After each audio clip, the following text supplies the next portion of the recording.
Esto es Comunicación 5.0. Ante el tsunami desinformativo, razón abierta y sentido crítico en la comunicación.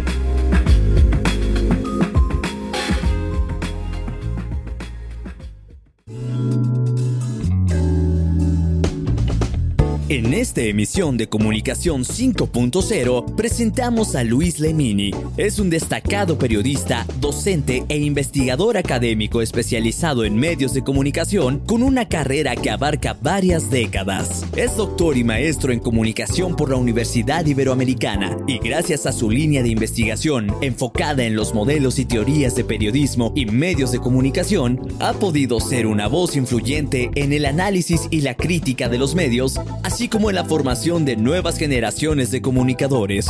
Su trabajo enfatiza en la importancia de la credibilidad y la ética en el periodismo, especialmente en tiempos donde la información puede ser fácilmente manipulada. Ha colaborado con diversos medios de comunicación, ofreciendo análisis profundos sobre el papel del periodismo. Sus publicaciones en el canal digital En un 2x3 abordan esencialmente el fenómeno del ejercicio periodístico en entornos violentos al norte del país. Es miembro de la Red por la Libertad de Expresión contra la Violencia a Comunicadores. Ha colaborado en el programa Prensa y Democracia y es colaborador en la Fonoteca Nacional. A lo largo de su carrera, ha participado en programas y debates sobre la responsabilidad de los medios y la ciudadanía en el intercambio informativo. Tiene varios reconocimientos por su contribución al periodismo y la educación, consolidándose como una figura clave en el panorama mediático de México. Es un gran honor contar con su presencia en Comunicación 5.0.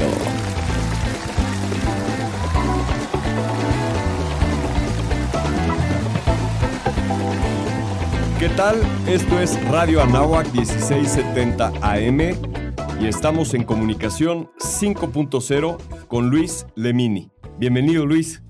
¿Qué tal, Josu? Buenas tardes. Me da mucho gusto estar aquí con ustedes, con la Anáhuac, y bueno, un honor también estar aquí contigo. Encantados. Además, ya acabamos de escuchar toda tu bio. Bueno, pues tienes mucha experiencia, estás dando clases como docente con nosotros. Y me gustaría empezar nuestra plática, que me platiques, que es algo de tu trabajo actual, ¿no? Platícame cómo funciona, ¿no? Tu rutina desde la perspectiva de tu persona, o sea, qué es lo que haces en tu rutina diaria de trabajo, pero también qué significa en un tema de rutina tu responsabilidad en el trabajo. Que bueno, justamente parte de los fenómenos de los estudios sobre periodismo que se hacen con los periodistas es que hacen un montón de cosas. Claro. Entonces, hacemos un montón de cosas en realidad en la comunicación, pero en cuestión de rutina personal, digamos, en cuanto a periodismo, bueno, siempre es una moneda al aire el día con día, como se hace con todos los periodistas, en realidad quienes Ajá. ejercen el oficio, en cuanto desde despertarse para ver redes sociales y los medios informativos para ver las noticias en lo general, tanto en lo local, lo nacional, lo internacional, como ya después el trabajo de campo, que se trata de pues conseguir la información, hacer las citas, llegar a la redacción, escribir, hacer las grabaciones correspondientes en todo caso, pero en lo personal también pues la dinámica de la combinación con la docencia o con otras cuestiones administrativas que realizo actualmente en el Canal 22, más la parte de colaboraciones con otros medios de comunicación, como lo hago eventualmente con el canal de Astillero Informa, o también todos los lunes en un medio tamaulipeco, en un 2x3. Entonces, te digo, siempre es una dinámica distinta dependiendo de la información, incluso hasta dependiendo del tránsito en la Ciudad de México. Claro. Entonces, esto es parte, digamos, del trabajo, digamos, en lo personal, pero que puede reflejarse con el de cualquier tipo de persona que se dedica al periodismo, sobre todo en ciudades densamente pobladas como esta. Exacto, o sea, es que sí, o sea, me llama la atención, por ejemplo, alguien que ejerce el periodismo, como lo acabas de comentar, pero que a su vez se dedica a la investigación del periodismo. Entonces, tienes que tener como que ordenada tu cabeza porque pues eres parte del objeto de estudio de ti, ¿no? Y además con el doctorado. Entonces, por eso te decía, ¿cuál es la rutina, no? Y en esa rutina, ¿cómo te pones la cachucha de investigador o de periodista? O pues si las vas jugando las dos conforme se vaya dando, pero entiendo por tu respuesta que es elemental y una de las cosas más importantes el acontecer diario, ¿no? Si no te levantas y no te informas, pues te vas desconectando de una realidad que posiblemente te genere después problemas, ya sea en el ejercicio del periodismo o en el ejercicio de la investigación sobre el periodismo. ¿Por qué te interesó la investigación en el periodismo? ¿Por qué te llama la atención eso? Antes de contestarte, quiero agregar algo. Justamente lo que nos enseñan siempre en la escuela, para poder ejercer el periodismo, tenemos que estar informados a toda hora. O sea, no podemos dejar la información por un lado ni descansarla. Es como si estuviéramos siendo 24/7. Eso está bien en el sentido de estar informados desde todas las vías. Y justamente eso, antes de responder la pregunta, Ujú. es lo que intento inculcar a todos los estudiantes en las aulas, aunque no se vayan a dedicar al periodismo, pero que lo hacen dentro de la comunicación. Si están ejerciendo la carrera, o bueno, ahorita se están preparando en la carrera de comunicación, pero eventualmente van a ejercer la comunicación en alguna de todos los rubros, se tiene que estar informado siempre. No vamos a ser expertos, les digo a cada estudiante, no vamos a ser expertos en fútbol o en entretenimiento, digamos, en la casa de los famosos o en las Olimpiadas o en reforma judicial o en sucesión presidencial o en todos los, incluso en cuestiones económicas, pero sí tenemos que estar enterados. Es nuestra obligación, más aún cuando nos dedicamos al periodismo. Ujú. Intentar siempre, siempre, siempre tener todos los datos, toda la información y a partir de ahí ejercer un mejor trabajo. Entonces,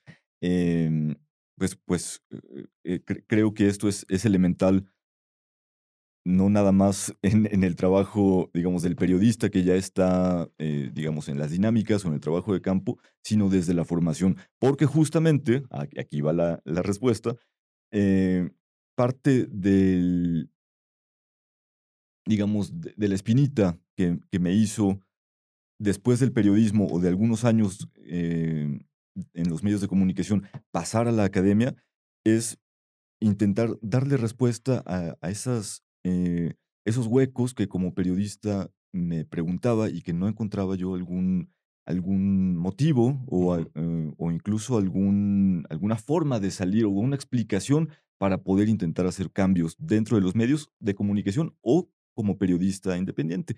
Desde luego, de 2006 que egresé de la universidad para acá, pues ya ha pasado mucha agua sobre el río y las dinámicas de producción de noticias ha cambiado mucho. Entonces, bueno, para ir puntualizando en la respuesta, mm, no sé si los investigadores, que además somos periodistas, nos quitamos la cachucha o no, pero más bien sí intentamos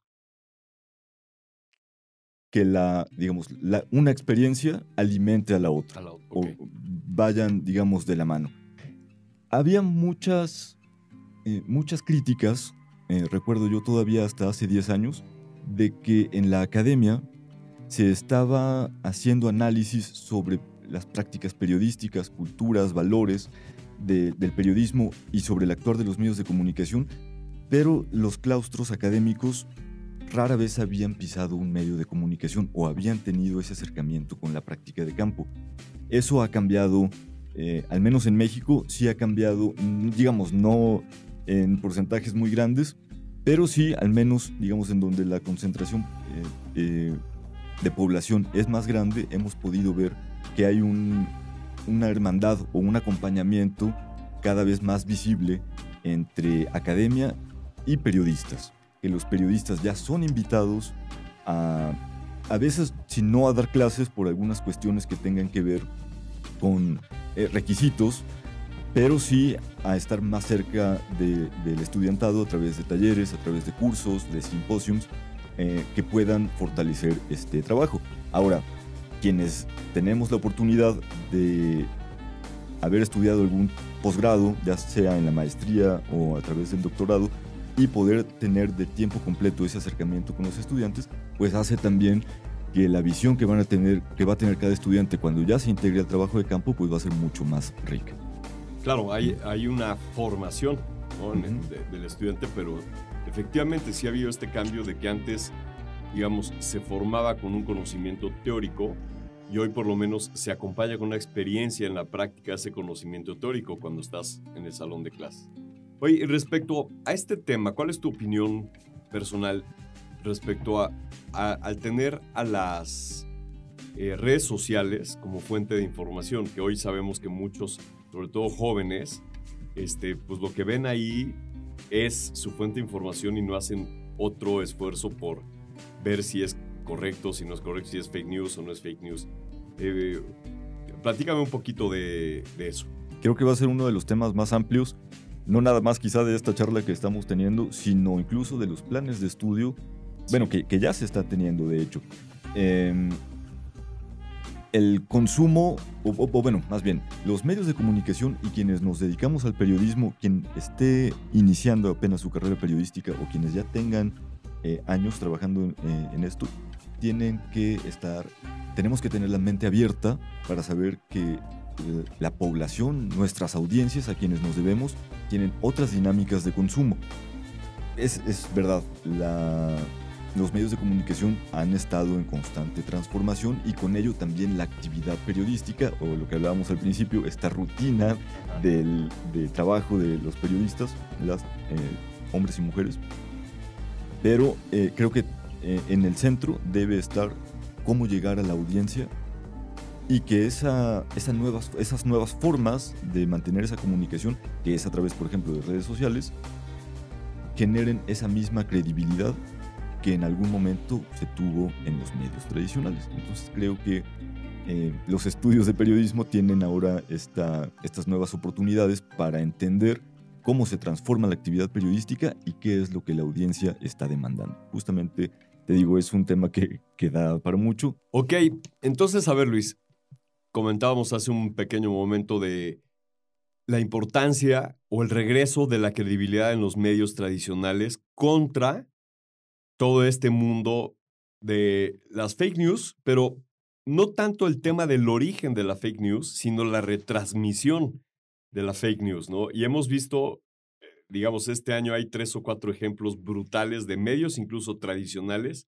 cayendo en temas de fake news, ¿no? O sea, dando por muerto gente que pues no se había muerto y etcétera. Platícame un poco de eso, tú como investigador y como profesor.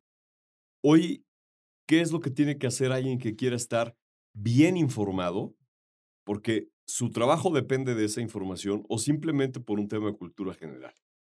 Platícanos un poquito en ese tema. Sí, creo que estamos ante retos muy grandes porque quiero remitirme a esta paradoja que se ha comentado desde la academia, desde quizá hace 40, 50 años, pero que tiene mucho que ver con lo que sucede ahora. Cómo en plena sociedad de la información estamos más desinformados que nunca, ¿no? Tenemos el acceso a tanta información desde muchas vías, medios tradicionales, las nuevas plataformas, las nuevas formas de dar información a través de redes sociales con estas nuevas plataformas. Y es tanta información que no sabemos qué puede ser verdad y qué no. Esto es algo que hay que tomarlo muy en serio. Y quizá la respuesta más fácil, la hemos comentado mucho, es que la audiencia, desde la parte teórica, la audiencia no es pasiva, ¿no? Claro. La audiencia también está tomando esas pinzas para saber qué puede ser real y qué no, qué es lo que le conviene o no. Aquí podrían entrar muchas de las teorías de la comunicación, como el usos y gratificaciones, pero una reflexión que yo quiero tener es que si estamos en plena sociedad de la información, pues esta propia sociedad, estas audiencias también tienen algún nivel de responsabilidad para saber qué tipo de información deben tomar y cuál no. Esto puede, digamos, llevarse a través de distintas vías. Número 1, y es lo que siempre se recomienda, el contraste de información, el contraste de medios, el contraste de puntos de vista, para tener, digamos, una visión más amplia.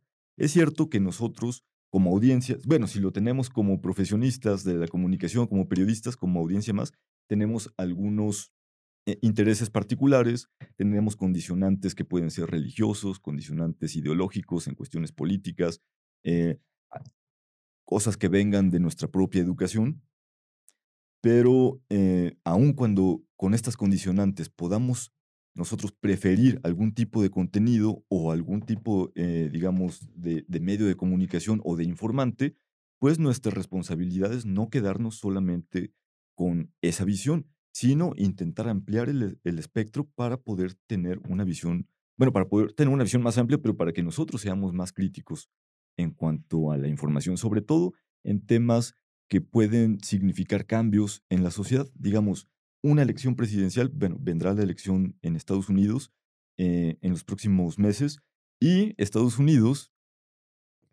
también porque es muy, muy estudiado, pues siempre ha salido, digamos que en los últimos 15 años, como el país donde más desinformación y más fake news se distribuyen. Y esto a través de las redes sociales. Ok. Esto ha sucedido mucho en México, especialmente en las últimas 2 elecciones presidenciales. Pero justamente porque esto es importante para la toma de decisiones de la sociedad, de las audiencias, entonces digamos que no hay que dejar todo en manos de los medios o del periodismo, que desde luego en el emisor también existe la responsabilidad, digamos, más grande, pero la audiencia también tiene que responsabilizarse, tiene que tomar cartas en el asunto em, para que no sea pasiva, digamos, y para Claro. que sus decisiones cuenten de una mejor forma. Es súper interesante lo que dices, o sea, porque normalmente culpamos a la fuente de información cuando algo, digamos, no es correcto, ¿no? Cuando dices, estamos viviendo en una sociedad de la información donde resulta que esta sobreinformación en muchos casos es más la mala información y la desinformación, ¿no? Que la información, cuando te escuchaba decía, pues información siempre tiene que estar acompañado de un adjetivo, ¿no? ¿Mm? Información correcta, veraz, porque información es neutro, como palabra. Ahora, dices, sí, el medio puede tener responsabilidad, pero también la audiencia. Y eso está fuerte, ¿no? O sea, ¿qué tan pasiva es hoy la audiencia en comparación como eran las audiencias tradicionalmente pasivas de los medios tradicionales? O sea, ¿es pasividad, por ejemplo, estas personas que utilizan X, ¿no? El ex Twitter, para descargar toda su ira sobre lo que les esté pasando emocionalmente, y despotricar de algo? Eso puede ser considerado también pasivo. Y obviamente la pasividad normal, el que escucha y no hace nada y no se preocupa, como lo dijiste, por contrastar. Creo que alargué muchísimo la pregunta, pero son varios temas. Claro, Para redondear uno es, la pasividad de la audiencia como corresponsable del elemento comunicativo. Una. Dos, despotricar en redes sociales no significa que seas activo. Tres, ¿cuál es la mejor manera de contrastar? Ahora sí creo que te la ordené más. Bueno, la convergencia digital y lo que llamábamos a principios de la década de los 2000 como este periodismo 2.0 y después 3.0, donde ya se permitía en Internet tener esta retroalimentación de la audiencia de forma más directa, hizo que la audiencia poco a poco fuera tomando la iniciativa en cuanto a el tipo de información que desea consumir, pero también en decir, oye, este medio o este periodista, este columnista, está diciendo cosas que no necesariamente son ciertas de acuerdo con su criterio, ¿no? Ajá. Digamos, digamos que lo empezó a hacer la audiencia, digamos, más interesada en el consumo de medios. Mm. Ahora, esta pasividad, justamente con el uso de redes sociales ya popularizadas durante la década de los 2010, hizo justamente que se transformara todo el actuar tanto de la parte emisora en periodistas y medios de comunicación como de la audiencia, porque se empezaron a traspasar algunos límites. Ok. Y esos límites pueden ir en cuestiones de la denostación de ciertos personajes o de ciertos medios porque no corresponden con las ideas particulares de la audiencia. Em, Ahora, despotricar en redes puede ser activo, pues puede ser activo más bien en el sentido de que, pues de que está adentro de la jugada, está en la participación, en la discusión, pero sigue siendo de alguna forma pasiva porque no está haciendo, no está generando una discusión rica Exacto. o no está generando tampoco ese pensamiento o ese diálogo que sea crítico con respecto a determinados temas. Esto, digo, desde luego sucede con un partido de fútbol, ¿no? Sí, Con un personaje político, con un programa de televisión. En cada una de ellas, desde luego, la complejidad de la discusión es distinta. Pero creo que em, el hecho de que sea tan fácil, digamos, emitir un comentario o una opinión, como puede jugar a favor, puede jugar en contra. Y la mayoría de las veces juega en contra.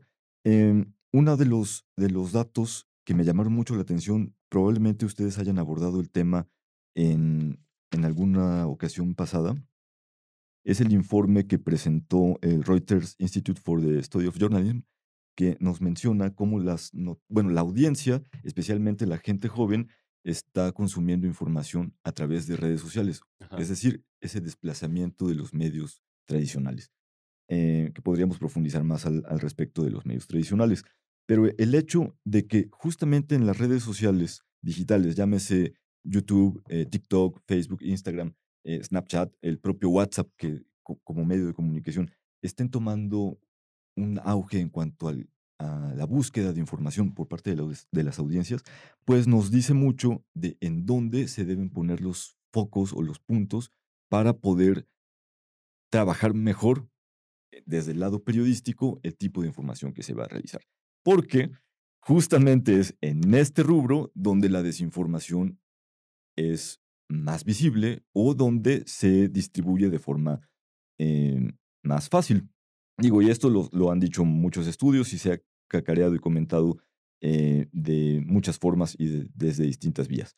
Pero bueno, justamente el reporte que hace Reuters en este sentido nos habla de que TikTok es la fuente de información mm, con, digamos, más popular o con mayor crecimiento desde el nacimiento de TikTok.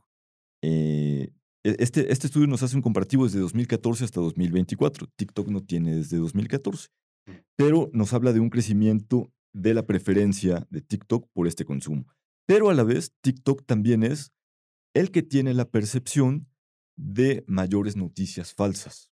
ujú, Entonces, probablemente este tipo de dinámicas entre emisor y receptor, llámese periodista, medio de comunicación, con audiencias, debe focalizarse en este tipo de intercambio informativo. Entonces, la respuesta, más bien para esa pregunta, tiene una moneda que aún se encuentra en el aire en el o aún aire. estaremos en preparación desde la academia, ¿no? Claro, pero tienes razón, es decir, este, con tu comentario anterior, ¿no? La audiencia tiene que ser activa. Las plataformas le dieron esa actividad, o sea, esa posibilidad de ser activos, pero en esta opinósfera, ¿no? Mm, el comentar algo no quiere decir que seas activo. O sea, yo me lo imagino, por ejemplo, gente en México viendo el Mundial de Fútbol en los 70s. Pues tú estás viendo el partido en la tele, a lo mejor con Ángel Fernández ahí narrándolo, y tú estás con tus cuates viéndolo, ¿no? Echándote tus papitas. Y ahí tú puedes tener un comentario, este es un tonto, ¿no? Ese es un comentario que haces entre tus cuates y listo. No va más allá. El problema es que ahora lo comentas en las redes, ¿no? Vamos a ver eso. Sí, pues sí, porque ahí implica, regresando al primer comentario, la responsabilidad que tenemos para emitir un comentario. Probablemente entre los cuates, la familia, compañeros, podemos decir algunas cosas, pero hacerlo público ya implica mucha responsabilidad. Y por eso quiero retornar a lo que decíamos al principio.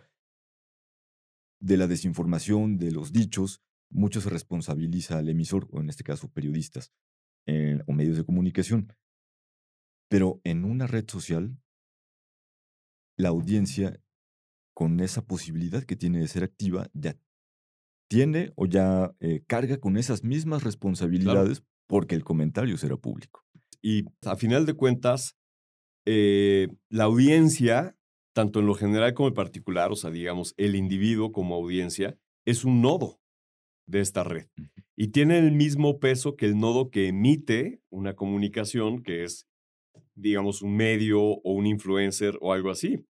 Y eso, pues, antes no existía. Con los medios tradicionales, la audiencia era un nodo pasivo, quizá apagado, y que solamente recibía o cambiaba respecto a los estímulos, pues, sus hábitos de compra o sus hábitos de votar, pero no tenía esa forma de dar un feedback, ¿no? Entonces, regresando al ejemplo de este grupo de personas viendo el Mundial del 70 en su casa y que comentan, el portero es un tonto, bueno, pues ahí se queda y no hace daño.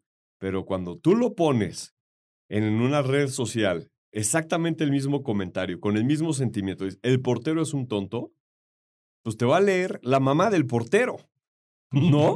Entonces, ahí entiendo perfecto el mensaje que nos has tratado de mandar, en este programa de, no, espérate, audiencia, tú tienes un rol activo y tienes que ser responsable, ¿no? Porque empezamos hablando de contrastar, pero aquí ya no es solamente contrastar, es ser responsable.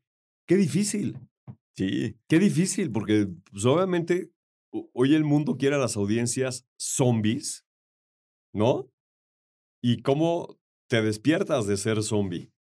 Y te quitas entonces ese tema de ser solamente un opinador, sino asumir tu responsabilidad como parte de un nodo, de una red siendo un nodo activo responsable.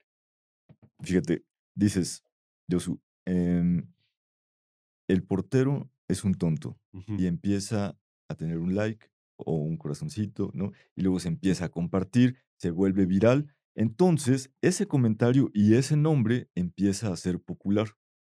Por lo tanto, es posible que si hace un comentario después y otro que empiezan a ser populares, probablemente suben seguidores. Por lo tanto, lo que esa persona diga por el número de seguidores empieza a ser un referente. ¿Y el algoritmo lo favorece? Así es. Ajá. Entonces, con mayor razón, hay que hacer énfasis en la responsabilidad del tipo de mensajes que se van a emitir.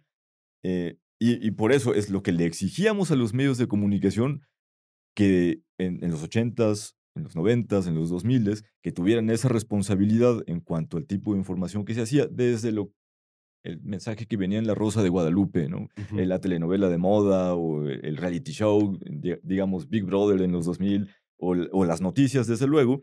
Y lo que sucedió, por ejemplo, en esta transición entre el periodo presidencial de 2006-2012 al de 2012-2018, donde muchas personas jóvenes también hicieron énfasis en que los medios de comunicación ya no les gratificaba la información de ahí. Y bueno, justamente ahí inicia, o es la explosión, digamos, la popularización de las redes sociales digitales. En esas redes sociales, entonces, cualquier personaje, que está bien, ¿no? Que las audiencias lo tengan ese poder, cualquier personaje puede volverse popular, puede volverse un referente en cuanto al tipo de opiniones que realiza, y aquí empieza un fenómeno que es justamente en el que nos estamos especializando, o el que yo mismo estoy trabajando para un paper con miembros del World of Journalism, del grupo de periodistas a nivel nacional al que pertenezco, que nos habla de una, por llamarle entre comillas, desprofesionalización de quienes se dedican al periodismo. Okay. Tú sabes, Josu, que durante mucho tiempo quien se dedicaba al periodismo era aquella persona que sabía escribir bien, ¿no? Que podía redactar, conseguía trabajo en los medios de comunicación y, bueno, lograba hacer una carrera periodística sin la preparación profesional, digamos, sí, la preparación escolarizada.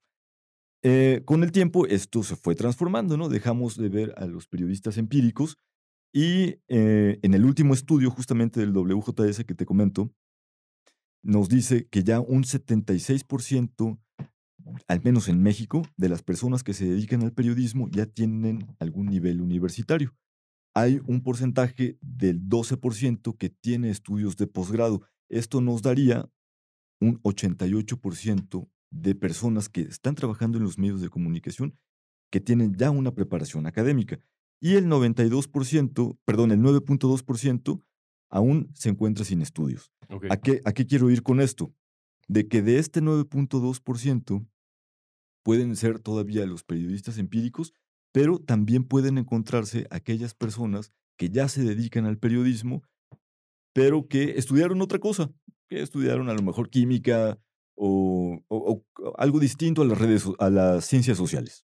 Porque, digamos, dentro de este 88% de personas que tienen niveles de estudios, pues lo hacen desde alguna rama de las ciencias sociales. ¿No? Ajá. Pero hemos visto, sobre todo en YouTube y en TikTok, a estas personas que pues, ya se consiguieron un buen teléfono y el micrófono y las luces y un estudio y empiezan a abordar temas. Eso está muy bien y creo que esto es un fenómeno que es de lo que más me gusta de las redes sociales, donde hay un intercambio entre la propia audiencia que está generando esa discusión y quienes lo siguen. Lo que sucede aquí es que esa preparación o digamos, estos valores, esta profesionalización que podemos llamarle en cuanto a cuestiones éticas, valores profesionales, algunos puntos a seguir, se pierden o corren el riesgo de perderse. No quiero decir que el periodismo únicamente deba ejercer por quienes tengan una carrera profesional. Creo que el periodismo y la comunicación nos pertenece a todas las personas. Todo, claro. Pero, digamos, esperaríamos mayor calidad en el tipo de mensajes, si hablamos de periodismo, pues en el tipo de información, de personas que tengan esta mesura o estos filtros para saber qué es responsable y qué no emitir en nuestros contenidos informativos o los contenidos en cuanto al mensaje en lo general. Claro, es que, digamos, en este sentido, el periodista como comunicador, ¿no? Tiene que ser una persona preparada. O sea, antes, hace rato comenté a Ángel Fernández, pero hay muchas personas en México que han ejercido el periodismo y que los oyes hablar del tema que les corresponde o no, pero descubres que puede ser una persona culta, que es una persona no improvisada. Y hoy también, lamentablemente, podemos ver algunas personas, como bien lo dices, no todas las que están en los medios, pero que no tienen ese nivel de cultura. Y cuando ya te vas a los influencers, que a lo mejor de pronto tienen oportunidad de entrevistar a una persona, pues ya de buen peso en el mundo de la cultura o en el mundo, no sé, del turismo, de la gastronomía, y ves que la entrevista es muy, como dicen los americanos, muy shallow, ¿no? Muy poco profunda, sin ningún tipo de argucia, ¿no? O sea, no sé, o sea, como descafeinada, ¿no? La entrevista o incluso la exposición del tema. Entonces, un poco como queriendo ir atando cabos. Entonces, dices tú, tiene que haber una audiencia activa que asuma su responsabilidad. Así es. Tanto como emisor como receptor de información. ¿No? En esta parte de emisor es, pues, ser responsable porque igual puedes empezar a mover mucha gente o algunas personas y tu opinión va a ir tomando un peso. Como receptor, tienes que ser un contrastador profesional, sobre todo hoy en día, pero también la parte de la audiencia, digo, del periodista o del emisor, también tiene que ser responsable, tiene que ser una persona culta, tiene que ser una persona con mayor riqueza cultural que solamente en el marco en el que se mueve. Tiene que serlo porque nos decía una profesora en la maestría, si no, cualquier persona nos va a ganar el mandado, nos va a comer el mandado. Exacto. ¿No? Es nuestra responsabilidad, quienes nos dedicamos a la comunicación y al periodismo, ser cultos, saberlo todo. Si bien no podemos ser expertos, vamos a especializarnos, pero sí tenemos que estar preparadas para lo que venga dentro de la comunicación. General. Y esta este fenómeno de influencers y de gente que hace también pues, un trabajo que es digno de estudiarse en redes sociales, pues carece de ello. Pero tienen popularidad, tienen seguidores, tienen a veces a lo mejor hasta capacidades para emitir mensajes mucho más claros, sí. capacidades comunicativas que otras personas con mucho título universitario no lo pueden tener. Y digamos, hay habilidades que se van desarrollando con el tiempo y digamos, el saber utilizar la red social debería ser, digamos, la menor de ellas, ¿no? Más bien, saber cómo utilizar y qué mensaje emitir es lo principal. Porque ahorita, regresando a lo que decíamos sobre las audiencias, la audiencia tampoco es tonta. También va a decir, bueno, esta persona habla muy bonito, pero está diciendo puras cosas huecas, ¿no? O fuera de lugar. Aun cuando tenga muchos seguidores. Y lo hemos visto también que aún así consumimos cierto tipo de música o cierto tipo de influencers porque nos aparecen gracias al algoritmo, pero pues no necesariamente les vamos a dar el crédito o la credibilidad que ellos buscan. Claro. No, buenísimo. Mira, Luis, ahora sí que por temas de tráfico le tuvimos que quitar unos minutitos al programa para mantener la armonía en el uso de la cabina.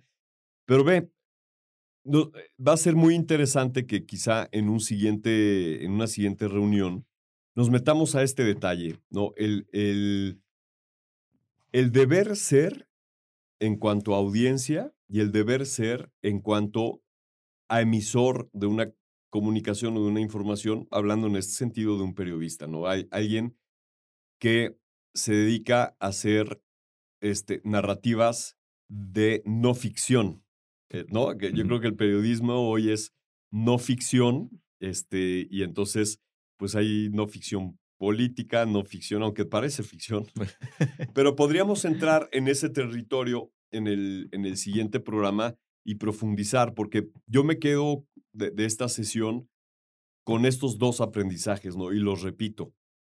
La audiencia tiene que ser responsable. Y aquí entiendo que la defensoría de las audiencias y así, pero a veces se maneja la audiencia como si fuese una entidad pasiva, apagada, de la cual no tiene conciencia. Y no, sí. Eso hay y lo que tiene sacudírnoslo mucho. Ya.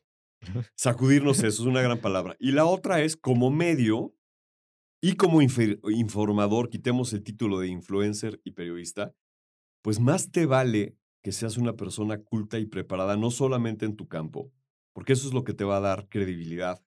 Y la credibilidad te va a hacer que generes confianza. Y cuando construyes confianza, entonces vuelves o vas a ser un verdadero líder de opinión. Y bueno, eso ya lo tenemos para el siguiente programa. Ya dejamos toda esta puerta abierta. Pero hay una pregunta importante que hacemos en este programa. ¿Cuáles son los mejores tacos para ti en la Ciudad de México? Qué pregunta. Los mejores esa es la tacos. más difícil. Con esa paramos a todos de Mira, cabeza. me voy a despedir con algo polémico. Yo soy de Saltillo, Coahuila. Ok. Norestense. Entonces, durante mucho tiempo dije, ¿pero qué clase de tacos venden aquí en la Ciudad de México? No encuentro ningún taco que me guste. Ya sabes cómo son los norteños. No yo. No, es que la carne de la Ciudad de México no es buena. Vámonos al norte, ahí sí hay verdadera carne y verdaderos tacos. Pero, digamos que eso en la inmadurez del foráneo que llega. He encontrado muy buenos tacos en la colonia San Rafael, que son de mis favoritos. La verdad es que desconozco el nombre, pero sé muy bien llegar, muy cerca a 3 cuadras del Metro San Cosme. Ok, ¿de qué son? En la colonia. Ahí hay de todo un poco. Los tacos de pastor son los más ricos que he probado ahí. No es un establecimiento para irse a sentar. Son parados. Es un lugar grande, es un local, pero son barras. ¿no? Okay. Como hay tanta gente, es como que para que no se queden y sigan vendiendo. Es que en realidad son muy buenos tacos. Okay. Y hay otras que descubrí justamente cuando empecé a trabajar aquí, en la Náhuatl, en el área de Mixcoac. también hay entre tacos y gorditas, que también son ahí una carga nutritiva y no nutritiva. Buenísimo, en Mixcoac. Pero me quedo con estos de cerca de San Cosme, más o menos ubico la zona. Vamos a buscarlos para ver qué tal. Luis, pues te agradezco mucho que hayas venido al programa y nos vamos a ver pronto para seguir con estos temas que son bien relevantes en la actualidad. Te agradezco mucho, Yosu, y a la Universidad de Anáhuac. Entonces, muchos saludos y muchas gracias por esta oportunidad. Gracias, esto es Comunicación 5.0. Gracias por estar aquí. Comunicación 5.0 es para todos. Nos vemos en nuestra siguiente emisión.